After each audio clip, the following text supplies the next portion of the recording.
عید کا چاند نظر آ گیا۔ جس گھر یہ صورت پڑھی جائے گی اس گھر سے اللہ اور اس کے نبی بہت خوش ہوتے ہیں۔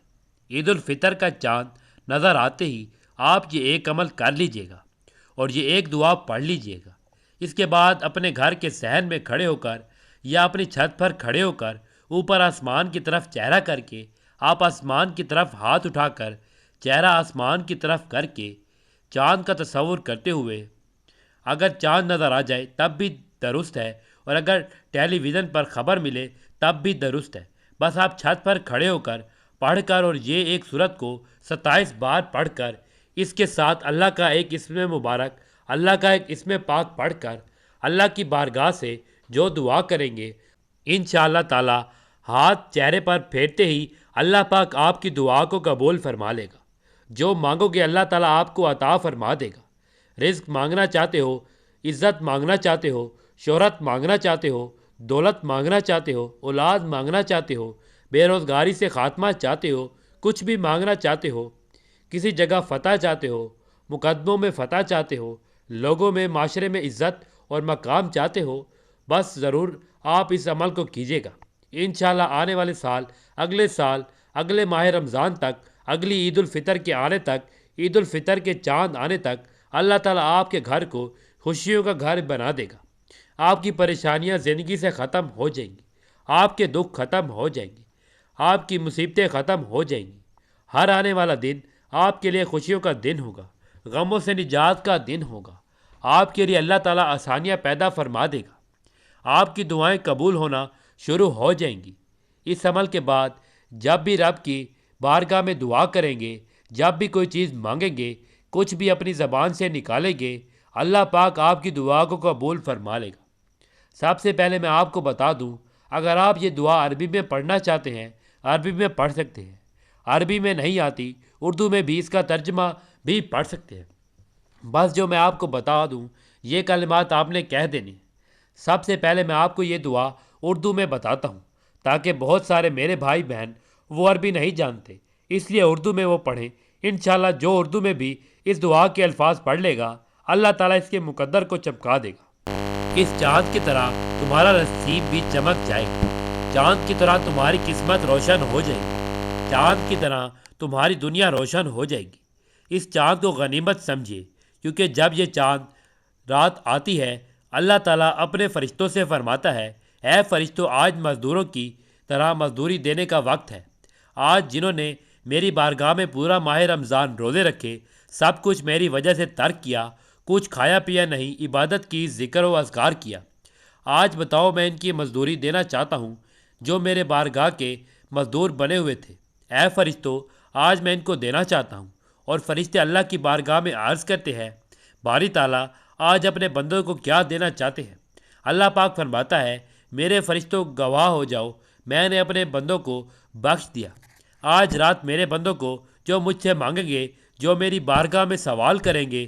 وہ دولت کا ہو، وہ اولاد کا ہو، عزت کا ہو، شہرت کا ہو، دنیا میں گاڑی مانگنا چاہتے ہو، گھر مانگنا چاہتے ہو، بنگلہ مانگنا چاہتے ہو، اپنا مستقبل چاہتے ہو، اولاد کا مستقبل چاہتے ہو، امتحان میں کامیابی چاہتے ہو، دنیا میں جو کچھ مانگنا چاہتے ہو، آج کی رات اللہ کی بارگاہ میں ہاتھ اٹھا کر جو طریقہ بتا دیا، اسی طریقے کے مطابق مانگیے۔ آج خالی ہاتھ نہیں لوٹایا جائے گا۔ آج رب خود فرماتا ہے، جو مانگو گے تمہیں عطا فرما دوں گا۔ میں آپ کو بتاتا چلوں، ہر رمضان کی رات اللہ تعالیٰ 70,000 لوگوں کی بخشش فرماتا ہے۔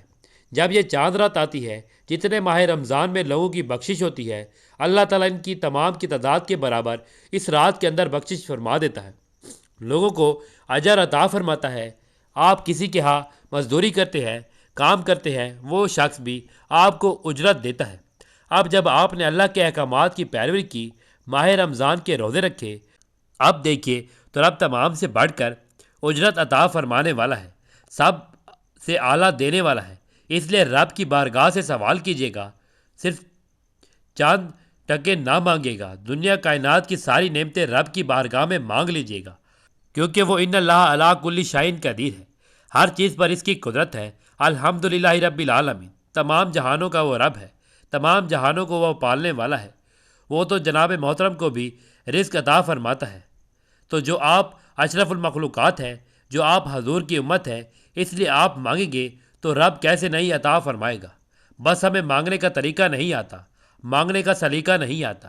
جب ہمیں مانگنے کا طریقہ آ جائے گا تو پھر اسی وقت رب کی بارگاہ سے جو بھی مانگا جائے گا رب فوراً عطا فرما دے گا۔ محترم ناظرین، اللہ تبارک و تعالیٰ نے انسان کو مٹی سے بنا کر اشرف المخلوقات کا لقب دیا، سوچنے اور سمجھنے کے لیے اس عقل و شعور کی نعمت سے نوازا، دیکھنے اور سننے، چکھنے، سونگھنے اور لذت و تکلیف محسوس کرنے کے لیے حواس خمسہ جیسے اعضاء سے مزین کیا، رائے حق دکھانے اور بتانے کے لیے انبیاء کرام علیہ السلام کا عظیم الشان سلسلہ جاری فرمایا، انہیں آیات، بنات و معجزات سے مالا مال کیا، انبیاء و رسولوں علیہ السلام سے اولاد آدم کو ان کے خالق و مالک کی بندگی اور اطاعت کی طرف بلایا۔ جن بندگان الہی نے اللہ کی دعوت پر لبیک کہی اور اسے قبول کیا، خالق کائنات نے انہیں سعادت مندی اور نجات ابدی کا پروانہ عطا کیا، اور جن افراد نے ان کی دعوت سے سرتابی کی اور طغیان و عصیان کا مظاہرہ کیا، رب ذوالجلال نے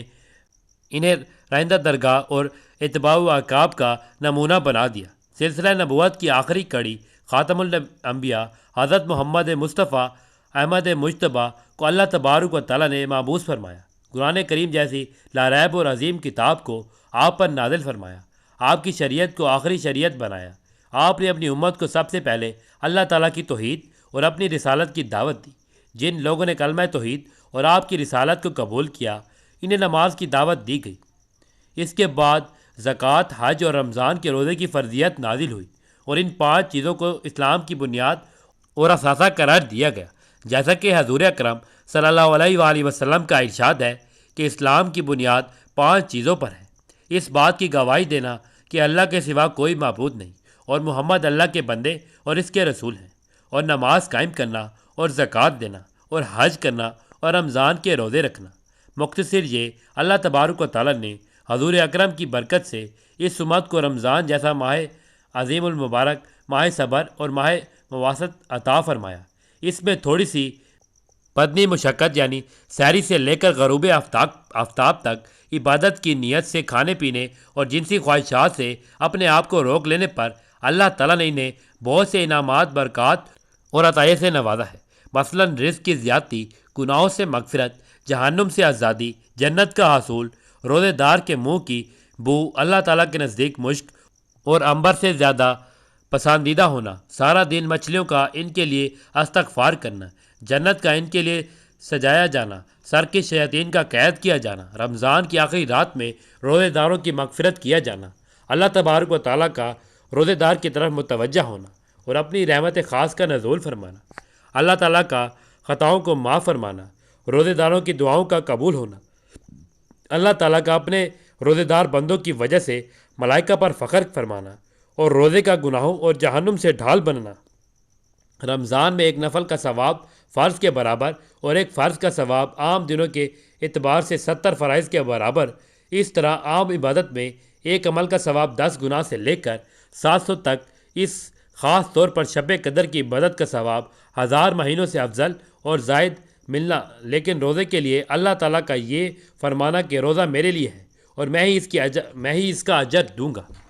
اور دوسری روایت میں ہے کہ میں خود روزے دار کی جزا ہوں، یعنی میں روزے دار کا بن جاتا ہوں، اب وہ جو چاہے گا میں اس کو عطا کر دوں گا۔ ایک حدیث میں ہے، حضرت ابو سعید خدری رضی اللہ تعالیٰ عنہ سے روایت ہے، رسول اللہ صلی اللہ علیہ وآلہ وسلم نے فرمایا، جب رمضان کی پہلی رات ہوتی ہے تو آسمان کے تمام دروازے کھول دیے جاتے ہیں، پھر ان میں سے کوئی دروازہ آخری رمضان تک بند نہیں کیا جاتا، اور جو مومن بندہ اس رمضان کی رات میں نماز پڑھتا ہے تو اللہ تعالیٰ اس کے ہر سجدے کے بدلے میں 1500 نیکیاں عطا فرماتے ہیں، اور اس کے لیے جنت میں سرخ یاقوت کا ایک گھر بناتے ہیں جس کے ساتھ 1000 دروازے ہوتے ہیں، ان میں سے ہر دروازے کے اندر ایک سونے کا محل جو سرخ یاقوت سے مزین کیا گیا ہے۔ پھر مومن بندہ جب رمضان کے پہلے دن روزہ رکھتا ہے تو اس کے گزشتہ گناہ معاف کر دیے جاتے ہیں، اور ہر دن فجر کی نماز سے سورج غروب ہونے تک 70,000 فرشتے اس کے لیے مغفرت کی دعا کرتے ہیں، اور رمضان میں خواہ دن ہو یا رات جو بھی سجدہ کرتا ہے اس کے بدلے میں اس کے لیے جنت میں ایک ایسا درخت لگایا جاتا ہے جس کے سائے کے نیچے ایک گھوڑا سوار 500 سال تک دوڑ سکتا ہے۔ اس طرح روزے دار کو وہ خوشیوں کا ملنا ایک افطار کے وقت کی خوشی کے اللہ تعالیٰ نے روزے جیسی عظیم عبادت کی توفیق عطا فرمائی، اور ایک خوشی اللہ تعالیٰ سے ملاقات کے وقت ہوگی انشاءاللہ۔ اسی طرح روزے دار کے لیے جنت کے باب ریان کا مخصوص ہونا، جنت میں شراب طہور کا ملنا جس کے پینے کے بعد کبھی پیاس نہیں لگے گی، روزے رکھنے سے صحت کا ملنا، روزے دار کے لیے قیامت کے دن سفارش کرنا، خیر کا کام کرنے والوں کو اللہ تعالیٰ کی منادی کی طرف سے مزید اعمال خیر کی ترغیب دینا، رمضان کی پہلی رات اللہ تبارک و تعالیٰ کا اپنے بندوں پر نظر رحمت کرنا، اور جس پر اللہ تعالیٰ کی نظر رحمت ہو گئی اس کو کبھی عذاب نہ ملنا، ہر دن 10 لاکھ لوگوں کا جہنم سے آزاد ہونا، اور ایک روایت میں 60,000 کا آزاد ہونا، اور رمضان کی آخری رات میں پورے مہینے کے برابر آزاد شدہ لوگوں کی تعداد کے برابر لوگوں کا جہنم سے آزاد کیا جانا، رب العالمین کا فرشتوں سے ان کے اجر کے بارے میں دریافت کرنا، اور فرشتوں کو اس روزے داروں کی بخشش پر گواہ بنانا، آسمان کے دروازوں کا کھلنا، رمضان کی ہر رات میں اللہ تعالیٰ کی منادی کا اللہ تعالیٰ کی جانب سے یہ ندا دینا کہ ہے کوئی سوال کرنے والا کہ میں اس کا سوال پورا کروں، ہے کوئی اپنے گناہوں سے توبہ کرنے والا میں اس کی توبہ قبول کروں، ہے کوئی بخشش مانگنے والا میں اس کو بخش دوں، کوئی دعا کرنے والا کہ میں اس کی دعا قبول کروں۔ شب قدر میں فرشتوں کا عبادت میں مصروف لوگوں سے مصافحہ کرنا، ان کی دعاؤں پر فرشتوں کا آمین کہنا، ہر رات دن میں روزے دار کی ایک دعا کا قبول ہونا، یہ تمام وہ انعامات ہیں جو اللہ تبارک و تعالیٰ روزے رکھنے والوں کو روزے کی بنا پر عطا فرماتے ہیں۔ روزہ رکھنے کی بنا پر اتنے انعامات ملنے کے باوجود اللہ تبارک و تعالیٰ نے اہل ایمان کو روزے کی فرضیت کے بارے میں بڑے محبانہ، شفیقانہ اور حکمانہ انداز میں فرمایا، اے ایمان والو، فرض کیا گیا تم پر روزہ جسے فرض کیا گیا تھا تم سے اگلے پر تاکہ تم پرہیزگار ہو جاؤ، یعنی روزہ صرف تم پر فرض نہیں ہوا بلکہ تم سے پہلے لوگوں پر بھی فرض کیا گیا، اور یہ روزہ اس لیے فرض کیا گیا تاکہ تم متقی بن جاؤ، اور یہ چند دنوں کی بات ہے، لیکن ان میں بھی مریض اور مسافر کو اجازت ہے کہ وہ بعد میں اس کو قضا کر سکتے ہیں، اور جو لوگ روزے کی طاقت نہیں رکھتے بڑھاپے وغیرہ کی بنا پر وہ فدیہ دے دیا کریں۔ یہ کتنا شفقت، محبت اور پیار بھرا انداز اور خطاب ہے جو اللہ تبارک و تعالیٰ اپنے بندوں کے لیے اختیار فرما رہے ہیں۔ مسلمان خواہ مرد ہو یا عورت بغیر عذر شرعی کے کسی روزے کی قضا نہ کرے، اس لیے آپ نے ارشاد فرمایا، یعنی جس نے رمضان کا ایک روزہ بغیر کسی رخصت اور بیماری کے چھوڑ دیا، ساری زندگی وہ روزے رکھتا رہے، اس ایک روزے کا ثواب اسے نہیں مل سکتا۔ روزہ خواہ فرض ہو یا نفل، اس میں کوئی ایسی خاص بات تو ضرور ہے کہ جس کی بنا پر آپ بار بار اس کی تاکید فرما رہے ہیں، اور فرماتے ہیں کہ اس کی مثل اور اس کے برابر کوئی عبادت نہیں، جیسا کہ حضرت ابو امامہ رضی اللہ تعالیٰ عنہ سے روایت ہے کہ میں نے عرض کیا، اے اللہ کے رسول، مجھے کوئی ایسا عمل بتلائیں کہ جس کی بنا پر مجھے جنت کا داخلہ مل جائے۔ آپ نے فرمایا، روزے کو لازم پکڑو، اس کے برابر کوئی عمل نہیں ہو سکتا۔ صحابہ رضی اللہ تعالیٰ عنہ فرماتے ہیں، میں نے دوبارہ یہی سوال کیا، آپ نے ہر مرتبہ یہی فرمایا، روزوں کو لازم پکڑو، اس کے برابر کوئی عمل نہیں ہو سکتا۔ حضرت ابو امامہ رضی اللہ تعالیٰ عنہ نے اس پر ایسا عمل کر کے دکھایا کہ رمضان کے فرض روزوں کی بجا آوری تو کرتے ہی تھے، لیکن نفلی روزوں کا بھی ساری زندگی ایسا اہتمام کیا۔ کہا جاتا ہے کہ ان کے گھر سے دن کو کبھی بھی دھواں اٹھتا ہوا نظر نہیں آیا، سوائے ان دنوں کے جب کہ کوئی مہمان ان کے گھر میں آ جاتا۔ اس لیے فرمایا گیا، رمضان المبارک کی برکتوں اور رحمتوں سے جو محروم رہا وہ تمام خوبیوں اور بھلائیوں سے محروم رہا۔ ناظرین، میں آپ کو وظیفہ بتا رہا تھا کہ چلیے اب آپ اس دعا کو ذرا سنیے گا جو اردو کے اندر آپ نے کہنی ہے۔ اے میرے اللہ، اس چاند کا طلوع ہونا میرے لیے امن و امان، سلامتی اور اسلام کا ذریعہ بنا دے۔ ایک مرتبہ پھر سن لیجیے گا، اے میرے اللہ، اس چاند کا طلوع ہونا میرے لیے امن و امان اور سلامتی اور اسلام کا ذریعہ بنا دے۔ اے چاند، میرا اور تیرا رب اللہ ہی ہے، میرا اور تیرا رب اللہ ہی ہے، بس اتنے الفاظ آپ نے کہنے ہیں۔ اس کے بعد آپ نے آخر میں 11 مرتبہ درود پاک پڑھنا ہے، جو درود ابراہیمی ہے جو ہم نماز کے اندر پڑھتے ہیں۔ پڑھیے گا، اللہم صلی علی محمد وعلی آل محمد کما صلیت علی ابراہیم وعلی آل ابراہیم انک حمید مجید، اللہم بارک علی محمد وعلی آل محمد کما بارکت علی ابراہیم وعلی آل ابراہیم انک حمید مجید۔ اور اسی طرح چاند رات کی دعاؤں کے اندر آپ شامل ہونا چاہتے ہیں تو پھر آپ 11 مرتبہ ہی درود پاک پڑھ کر کمنٹ میں اپنا نام لکھیے گا، کیونکہ دعا تقدیر بدل دیتی ہے، نصیب بدل دیتی ہے، بند مقدر کو کھول دیتی ہے۔ دعا ہی ایسی چیز ہے جس کو عبادت کا مغز کہا گیا ہے۔ اس لیے ناظرین، یہ چاند بھلائی کا چاند ہے، یہ چاند ہدایت کا چاند ہے، یہ چاند بڑا اعلیٰ چاند ہے۔ اس لیے ناظرین، آپ اس چاند کے فائدے ضرور اٹھائیے گا۔ اس چاند کو دیکھ کر جو بھی دعا کریں گے، اللہ پاک آپ کی دعا کو ضرور قبول فرمائیں گے۔ جو پورا مہینہ نہیں ملا، جو پورا سال نہیں ملا، جو پوری زندگی نہیں ملا، انشاءاللہ آج ہی رب کائنات آپ کی تقدیر کو چمکا دے گا۔ آج خیر کا سوال کیجیے گا، تقدیر کے شر سے بچنے کا سوال کیجیے گا، برے انجام سے پناہ مانگے گا۔ اللہ پاک آپ کا پورا سال بہتر فرمائے گا۔ آپ نے یہ دعا پڑھنے کے بعد اب آخر میں 11 مرتبہ درود پاک پڑھنا ہے۔